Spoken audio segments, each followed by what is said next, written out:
салом арз мекунам донишҷӯёни азиз. Аввало бахшиш хеле зиёд мепурсам барои он ки беогоҳии дарсҳоро ба таъхир гузоштам. Ман донишҷӯи бахши се, яъне дуро тамом кардан бахши се ҳастам, курси се ҳастам, яъне ғоибона мехонам. Дарсҳои баҳорӣ сар шуда буд, оғоз шуда буд, барои ҳамин каме имконият нашуд ки дарсҳоро мунтазам давом бидиҳем. Хоб айни ҳол шурӯъ мекунем дарси нуҳумро. аввало ман ҷумлаҳое ки дар дарси гузашта, дар дарси ҳаштум дар зери видео навишта будам, онҳоро як бор мехонам ва тарҷума мекунам. хоб метавонед дафтарҳои худро кушоед ва муқоиса кунед тарҷумаи худро. Hello Ahmad. Салом Ahmad. How are you? Tu чӣ хел? Hello David. I am fine. Салом Давуд. Ман хубам. Give me the black pencil and the red pen. Ба ман қалами сиёҳ ва ручкаи сиёҳро деҳ. It is time to go home. I don't want to play volleyball. It is time to go home яъне вақти хонаравӣ аст. I don't want to play volleyball. I don't want ман намехоҳам, ман волейбол бозӣ кардан намехоҳам. I want to play football. ман мехоҳам футбол бозӣ кунам. We have 5 lessons today. мо имрӯз 5 дарс дорем. How many lessons you have today? шумо имрӯз чанд дарс доред? We have 3 lessons today. мо имрӯз 3 дарс дорем. I am at school now. ман ҳозир, яъне now дар забони англисӣ дар охири ҷумла навишта мешавад, лекин дар забони тоҷикӣ яъне баъди исм меояд, яъне ман ё ки баъди ҷонишин. ман ҳозир дар мактаб мебошам. I am at school now. ман ҳозир дар мактаб мебошам. My brother is not at school now. бародари ман ҳозир дар мактаб намебошад. But my sister is at school now. лекин хоҳари ман дар мактаб мебошад. хоб ҷумлаҳои дарс гузаштаро яъне хондам, муқоиса кунед. айни ҳол шурӯъ мекунем дарсро. калимаҳои нав айни ҳол мехонам, талаффуз мекунам, бо диққат бошед. To see яъне дархост мегирам, ту ба кадом мақсад омадаги аст, яъне ки ин амал аст, як амала иҷро кардан аст, яъне феъл ба яъне бахши грамматикии феъл тааллуқ дорад. барои ҳамин ту пеш аз ту, яъне чунон ки дида истода дар инҷо артикл аст, мисол яъне маънои онро дорад ки предмет ҳастанд. вақте ки ту биёяд, маънои онро дорад ки ягон амал, иҷро кардани ягон амал аст. хоб to see дидан, яъне мисол шумо мегӯед ман мебинам, I see, мисол to see дидан. To sit чунон ки дида истода тарзи навиш чӣ гуна аст. To sit нишастан, мисол ман мешинам, I sit, you sit, мисол ту мешинӣ, you sit. хоб як чиро фаромӯш накунам. Down. хоб дар бисёри ҳолатҳо вақте ягон касро шумо гуфтае бошед ки нишин ёки бинишин, sit down нишин мешавад. яъне фраза мегӯем, яъне ибора sit ва down ҳамроҳ навишта мешавад. In the park дар боғ. хоб ҳаст парк, ҳаст дар ин гӯша менависам garden. хоб яъне парк боғи истироҳатию фароғатиро мегӯям, яъне чуноне ки дар мо ҳаст, мисол боғи рӯдакӣ, боғи садриддин айнӣ. хоб вақте ки боғе ки мева медиҳад, яъне дарахтои мевадор дорад, ин garden мешавад. garden.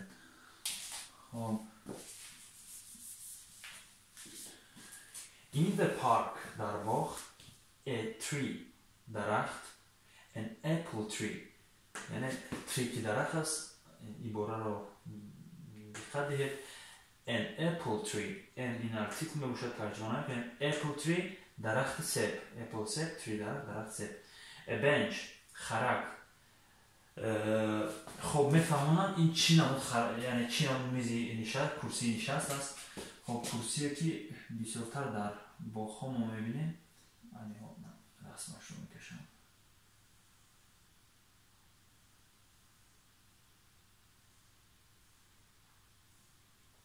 یعنی چونی شکل است.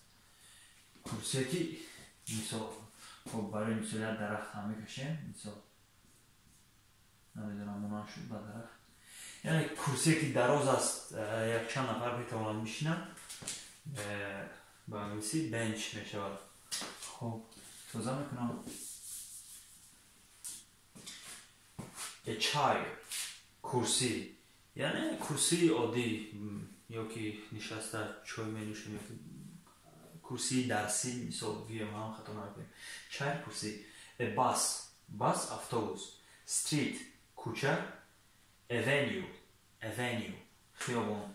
خب ممکن که خیابان برای بعضی ها ممکن که نافهمه باشد چی معنی خیابان پراسپکت، یعنی کوچه هست، یعنی یک کوچه مقصد معده باشد، خرد باشد کوچه میگیم. اگر راهی که دراز باشد از دو طرف بیناها خیابان میگیم. مثال پراسپکت میر هست، مثال مسکادا، مثال پراسپکت کراسنی ارمی، یعنی پراسپکت و توجیه خیابان به انگلیسی avenue. خب این حال یک قسمی تخته سیف رو پاک میکنم و شروع میکنیم با فهماندهی کلمه. چون میدونید شده از اول فعل های شدن، یعنی مرکب تر. شروع میکنیم از فهماندهی فعل ها. خب داون رو پاک میکنم.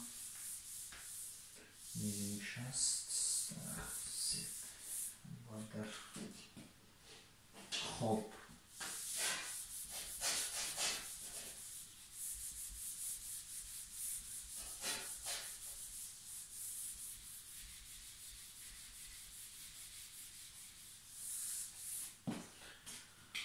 خب مثال کلمه توسی. خب این حال ما زمان ها رو این حال نگذاشتیم. خب کلمه توسی یعنی دیدن. I see the notebook.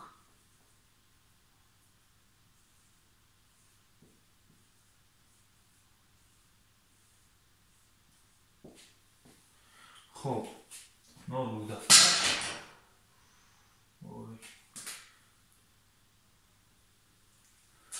خب I see the notebook. نوتبوک دفتر یعنی من دفتر رو میبینم. یا که شما میتونید ارتیکل I see a notebook مثال گه. خب در اینجا فرق البته که هست، لیکن بهتر میفهمم بین Z و H فرق هست. I see the notebook. خب من دفتر رو میبینم. وقتی که اگر علاقه مثال انور مثال انور دفتر رو میبیند، شما با شما چه ترجمه کنید؟ انور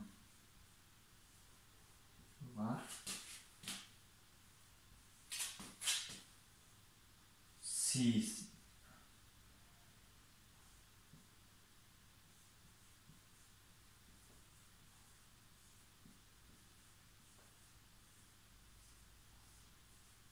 خب چون دیده شده همچنان مثل دیگر فعل ها مثل take, I take, you take, he, she, my father دیگراش takes یعنی یک پسوند s اضافه کرده می شود. انور sees the notebook یعنی میبینم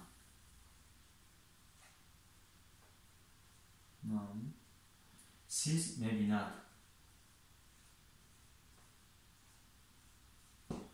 خب sees یعنی که میبیند. خب یعنی پسوند s رو ما اد ترجمه کرده بودیم، یعنی با شخصی هم تعلق داشتن چیزه. خب انور sees the notebook انور دفتر رو میبیند. خب در دیگر حالت ها خب معذرت خب در دیگر حالت ها یعنی تنها در شکل در شخص سیوم sees استفاده بوده باشد. در دیگر حالت ها مثال see مثال they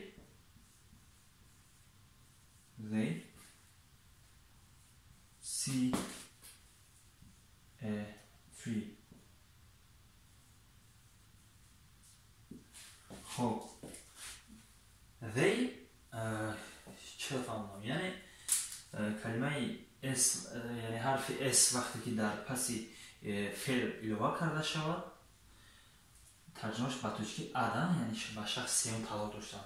خب زی آنها میبینند این خطا است که ما میگویم که آنها میبینند برای همین وقتی آنها که ما we see they see you see در این کلمه ها یعنی همون شکلی مصدری کلمه یعنی به صیغه فعلی نوشته می شود. see they see آنها میبینند I see من میبینم you see we see وقتی سوم شخص شود انور sees یا که he یا که she sees a bag و جزدان رو یعنی سمکه رو میبینند they see a tree آنها درخت رو میبینند.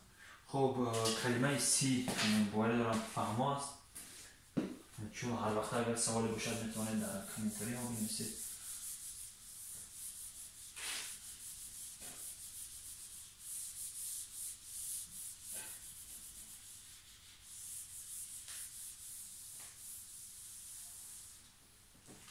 خب کلمه sit down خب یعنی to sit down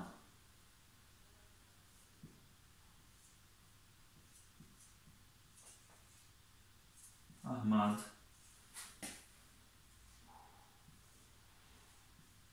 sit down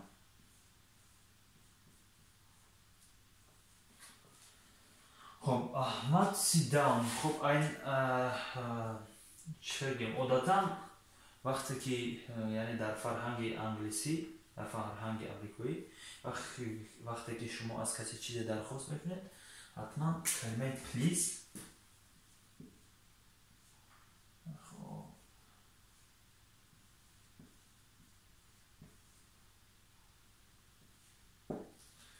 حتما کلمه please ایلووا کرده میشود. کلمه please چی ترجمه شد؟ please یعنی خواهش میکنم. so احمد sit down please احمد خواهش میکنم بشینید. یا که یک جمله دیگر مثال میارم I want to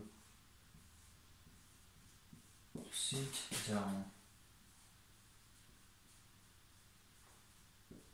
خب I want to sit down چون که اگر فراموش نکرده باشید وقتی که کلمه پورا در شکل لغوی آمد یعنی to sit down نشستن میشود یعنی من نشستن میخواهم. خب در اینجا اگر پسوند و پیشوند یعنی ایلووا نمیکنیم در کلمه یعنی پسوند باید همه شما فهمید چیست یعنی من میشینم میشینی میشیند یعنی کلمه هایی که بعد فعل پسوندی یعنی جانشینی رو کرده میشود. من باشد من نشستم نمیگم که من میشینم تو میشینی یعنی کلمه ها تغییر می‌یابند در وابسته به جانشین ها. خب وقتی تو یعنی شکل پر آمد to sit down یعنی چون که اینجا صدای to sit است و در اونجا نوشته بودم down to sit down یعنی که نشستم. خب جمله رو همچون ترجمه کنیم I want to sit down من نشستن میخواهم. خب کلمه sit down خب باید دارم که فهمو است یکچند این ها فقط اسم مونم یعنی اسمی ساده درس یکچند مثال های دیگر میبرم. خب apple tree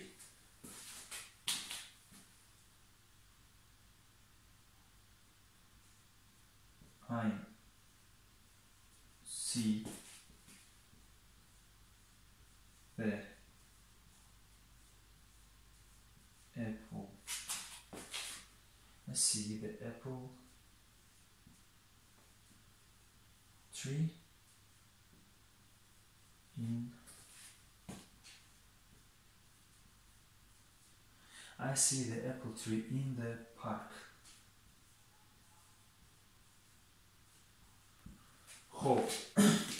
I see the apple tree in the park.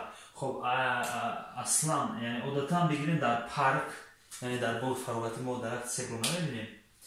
شاید در بعضی جاها باشد. این برای مثال آورده استفاده یعنی I see the apple tree in the park. من خب کمی یعنی آسان‌تر کرده تلفظ کنیم. I see the apple tree in the park. من درخت سیب رو من در پارک، خب درست‌تر چه ترجمه کنیم؟ من در پارک درخت سیب رو میبینم. اوکی؟ من در پارک درخت سیب رو میبینم. من درخت سیب رو در پارک میبینم. خب و مثل همین یعنی ترجمه میکنیم. So bench.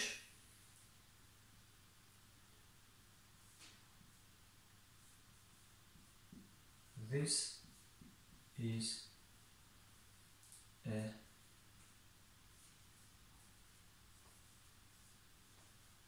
a bench.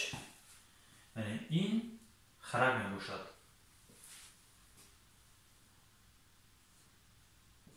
I want to sit down. I want to sit down. من sit رو خطونه اسلامی بخشید. I want to sit down on the bench.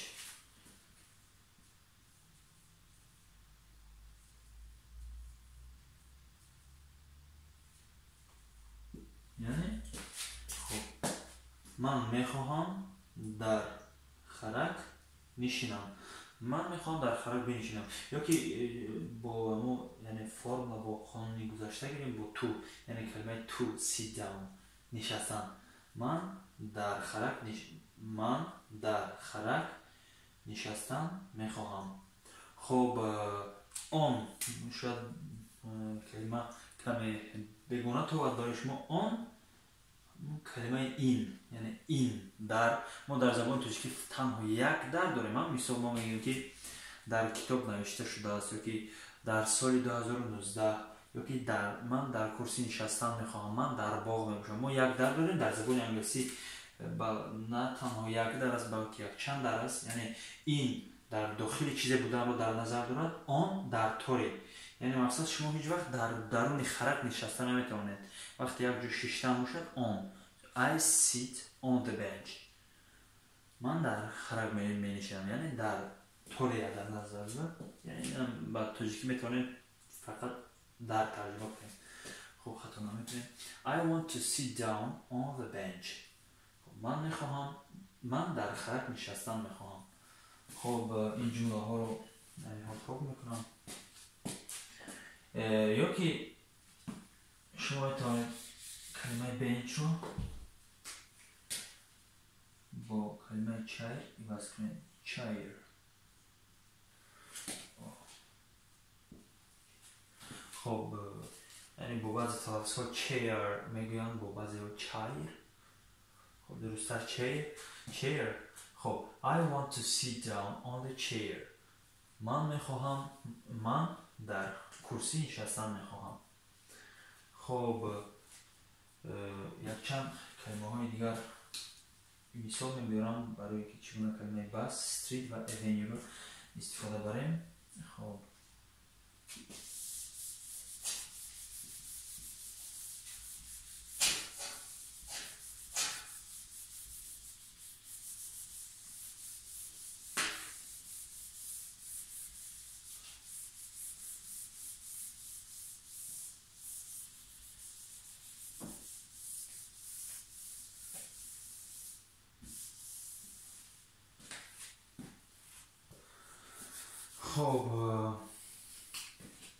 کلمه بس مثال احمد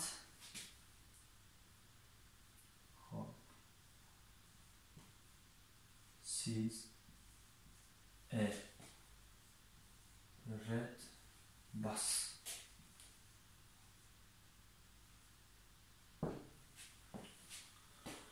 Ahmad sees a red bus.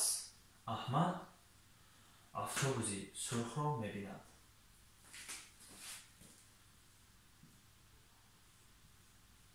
The red bus goes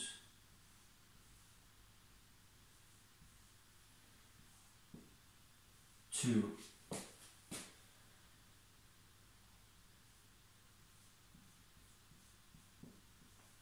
خب میرانم نویسیم رودکی نویسیم برای که ما در دوشنبه خیابان رودکی داریم. خب اول the red bus goes to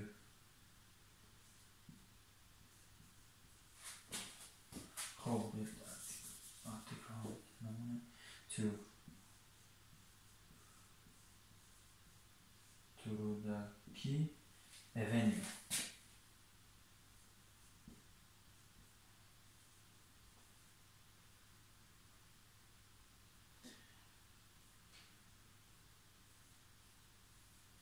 رودکی avenue street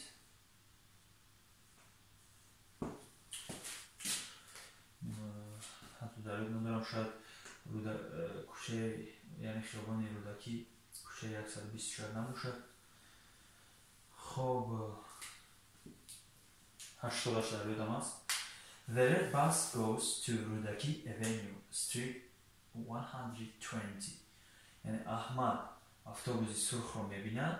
The red bus is going to رودکی avenue street 120 اتوبوس سرخ یعنی با خیابانی رودکی کوچه 120 میرود.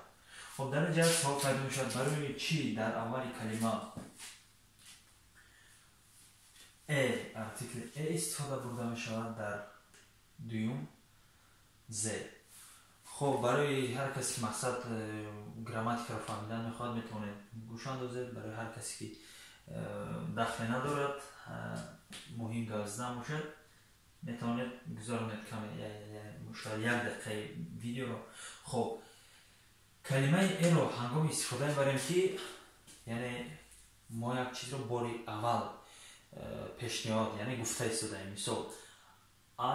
مثال مدینه has a red apple. مدینه سه بسیار دارد. The red apple is big. سه بسیار یعنی دیده در دوم جمله ما ز استفاده بودیم برای آنکه علاقه معین است همین سه با کجا با چی گونه چه تعلق داشتنش یا که علاقه یک بار گفته استفاده در دوم کلمه یعنی این معین است کدام اتوبوس ما در نظر داریم ز رو استفاده می‌کنیم. چون که همینجا احمد sees a red bus the red bus علاقه در دوم کلمه برای چی ز رو استفاده می‌کنیم. علاقه این معین است. علاقه معین است که کی دیدگی است همین اتوبوسه علاقه یعنی یک بار وقتی در یکم جمله استفاده بودیم در دوم جمله این اتوبوس معین است اتوبوسی که احمد دیده بود. برای همین ارتیکل زیرو در دوم سکتور یعنی در دوم قسم جمله ارتیکل زیرو استفاده بوده. یعنی ارتیکل زیر از اون ifade اشاره میکنه که همین جدا چیز معین است. مثلا اگر یکم چه وقت و ساعت شما معین باشد بسیار خوب ارتیکل زیر استفاده می‌کنیم. خب احمد sees a red bus. The red bus goes to رودکی avenue street 120. خب احمد اتوبوس سرخ رو می‌بیند. اتوبوس سرخ با خیابان رودکی کوچه 120 می‌رود. لیکن در اصل یک مثال دیگه بوده رودکی avenue 120.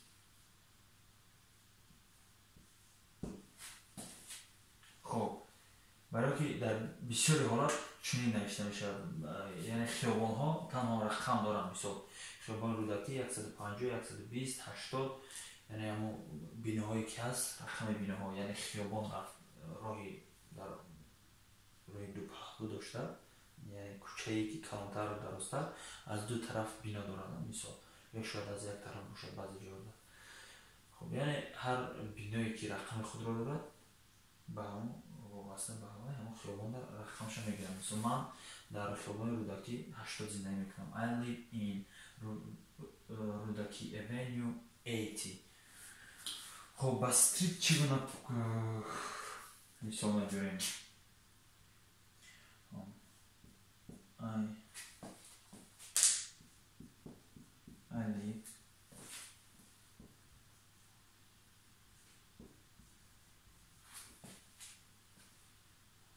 I live in street.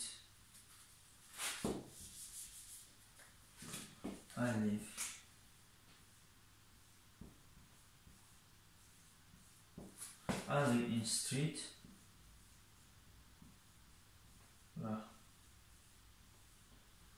Rahman and yani Rahman da bir 35.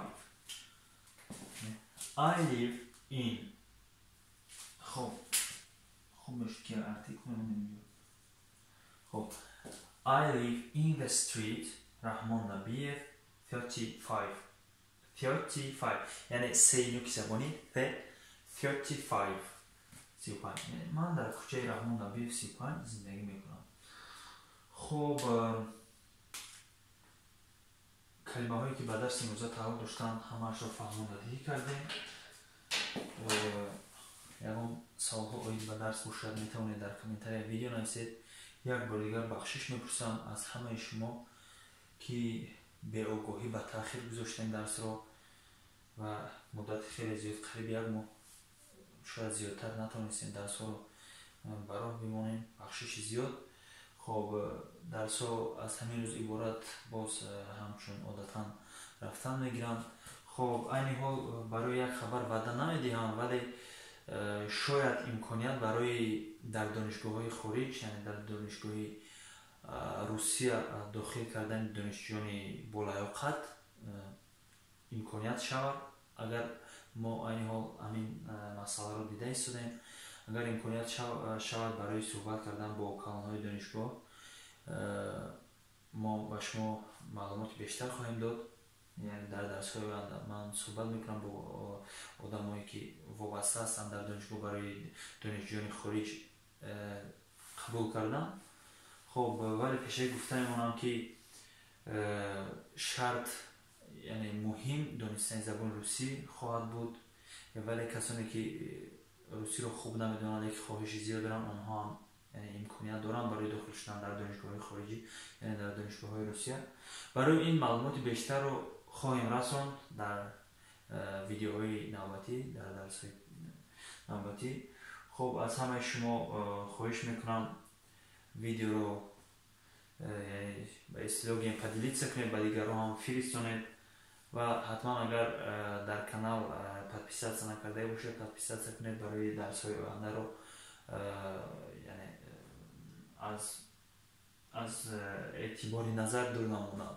سلامت باشید. با شما بودم رحمان حسین. تا دیدار تا درس دیگر.